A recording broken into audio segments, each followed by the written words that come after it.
Alright, I'm in my shed. Lately, I bought one of these. Hang on, see if it'll flip the camera around. A Vevor 3-burner forge. Lovely jubbly. Here's me thinking I'm going to be forging stuff, making stuff, burning myself and other stuff, but having lots of fun while I'm doing it.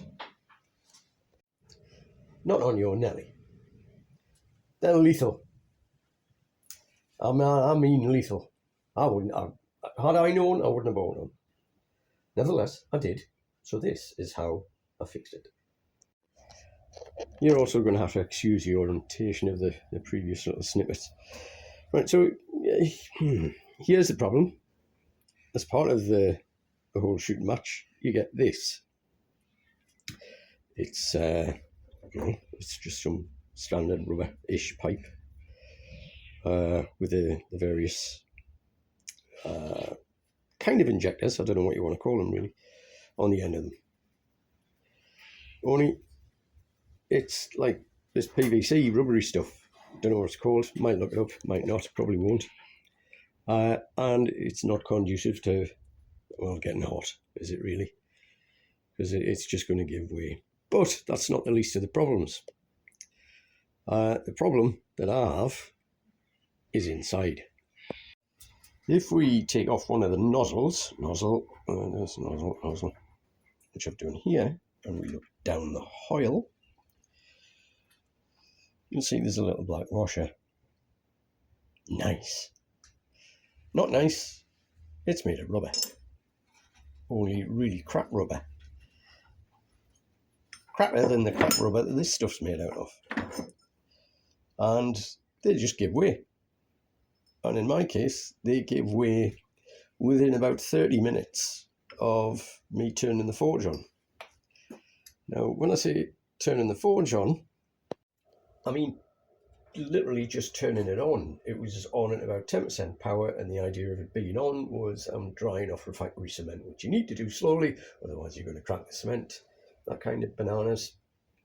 So I wasn't even thrashing it. It was just sat there quietly grumbling away with one burner out of the 3 on, and the heat that was generated by that obviously rose, but was enough to melt all 3 of the little rubber washers at the end of each nozzle. So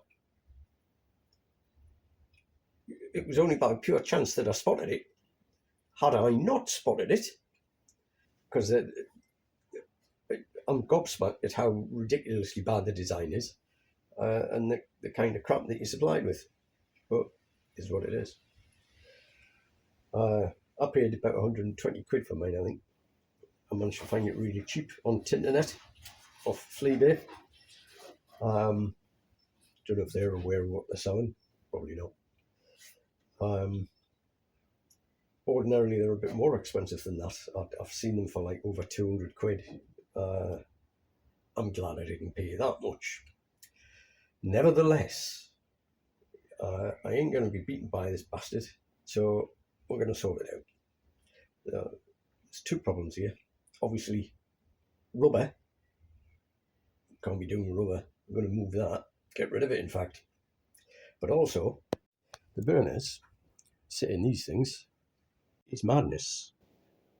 It is utter madness that these things are pointing straight down in the way of the rising heat.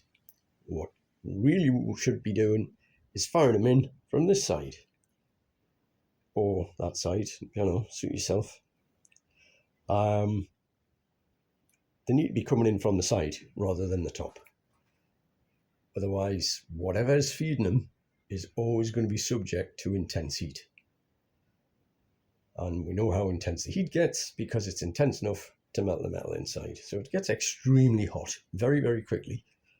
These things aren't quiet. It's when you've got this thing going, even on one burner, it sounds like a jet engine taking off.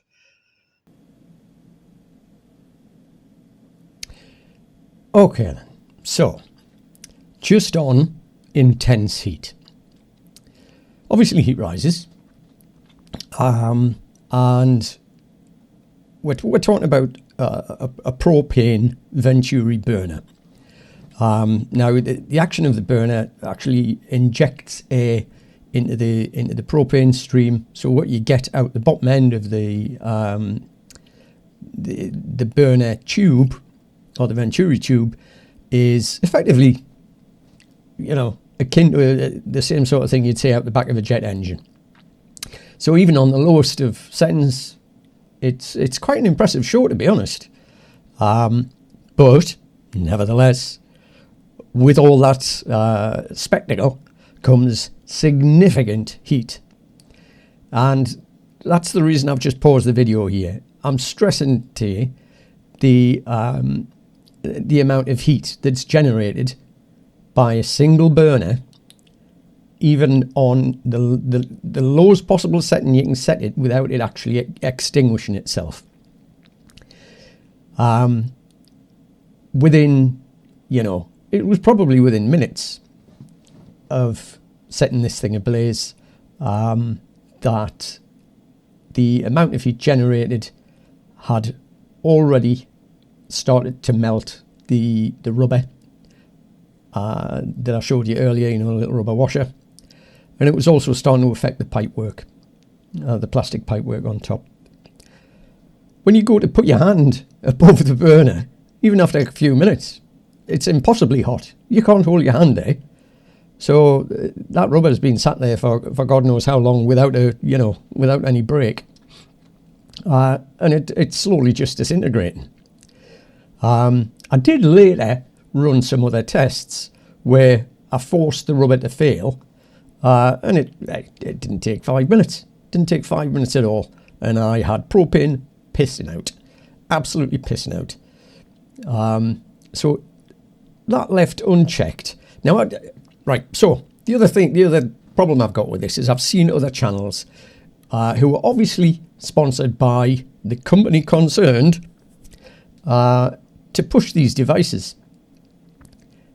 So anybody who's voluntarily taking money from Vevor to push these things, you really need to give yourself a bit of a talking to, because you've experienced it. I know you have. You've experienced the breakdown of the pipework, you've experienced the breakdown of the rubber washers, and I defy you to say otherwise. I also defy anybody to show me one of these things that has lasted more than 10 hours. Well, 10 hours? 10 hours? Not a chance. More than 5 hours at full tilt without you having to do some significant remedial work that hopefully you discovered before you actually, you burnt your eyebrows off. But it does get more interesting, because the solution is far, far more interesting than the problem. And we don't end up with one of these, we end up with something completely different, which you're about to find out about. So they're not inconsiderable, to say the least. So having that arrangement like that is just bonkers. I mean, I've seen other forges where the Venturi burners come out the side. So that's what we're going to aim for. We're going to take those out, drill them out, patch them up, a little bit of weldery, and move them to one side. And then I'm going to have to get some more. I may actually just bite the bullet, and now that I'm thinking on my feet, I may pull out those 3 holders, these things, and shall we do that? Shall we build one? You know what? I think I'm going to make my own. I'm going to take the 3 burners out, I'm going to make my own, because this is bonkers. We're going to build a forge. Not to mention, or rather not to forget, the rubber hoses. So, it's self-explanatory. They disintegrate as well, where they're crimped into the ends that go into the brass jets. They just start disintegrating, and again, it's within a matter of minutes.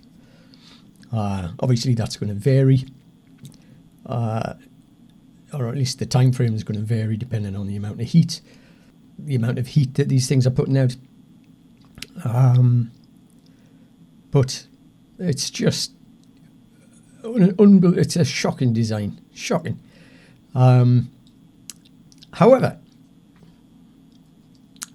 don't let me stop you buying one. This is all just based on my own experience. See what I did there? I started messing around. So my initial thought was, well, how hard can it be to replace the pipework? Surely, with some just a basic plumbing, I would guess, because we're just transporting gas here. It's not under pressure, so that's not going to be too hard to keep inside of a pipe. And as long as the pipe fittings themselves are heat resistant, then we should be golden. Well, yeah, I guess so. I guess you could braze everything up. I think at one point I was messing around with 10 mil micro bore, 10 or 8 mil, I can't remember what it was. So I did various bits of messing around. I ended up also with, I think the one that I did actually get working was actually using 15 mil. 15 mil was easier to put together, just because of some of the strange little adapters that you needed to get to adapt down to the back end of the jets, if that makes any sense. Nevertheless, so I put together a load of copper, 15 mil copper pipe. It was great, it worked, but if you so much as knocked it, things were risky. You risk things coming loose again. So it sort of fell back to brazing. I've not brazed anything in years upon years and years and years. I went out, I bought a brazing kit. Something else got in the way. Then I started head scratching a bit more. And I kind of resigned myself. In fact, the more I thought about it, the more problems I found with the design as a whole. And this is what led to the ultimate decision to make my own forge. So that's where we're at. We're going to build a forge. I don't know how many episodes this is going to spin out over. But what I've now decided, now that I've come back to this sort of 6 months later, is I'm going to drop you a couple of videos of my initial forge build, and we'll call this the prototype, because there were a lot of problems that I had to iron out. But then what I will do is like a full instructional thing, like a step-by-step on how to construct one of these yourselves, because ultimately what I ended up with was, to say the least, impressive, effective, significantly safer, significantly more cost effective when it came to the usage of propane. And yeah, even the prototype which I've got now, I use it. It's brilliant. It's superb. I could leave it as it is. Literally, I could leave it as it is. But I had a good time doing it. I really enjoyed making it. So I don't mind making another one just for you. And it wasn't that expensive. Honestly, it wasn't that expensive. In fact, if you paid full whack for your Vevor Forge, or if you were considering paying full whack for a Vevor Forge, then there's not a lot of difference in the price between the one I've built and the alternative. So, after that, we'll get into the build. Try not to kill yourself with forges. Please, don't do it. It's not worth it.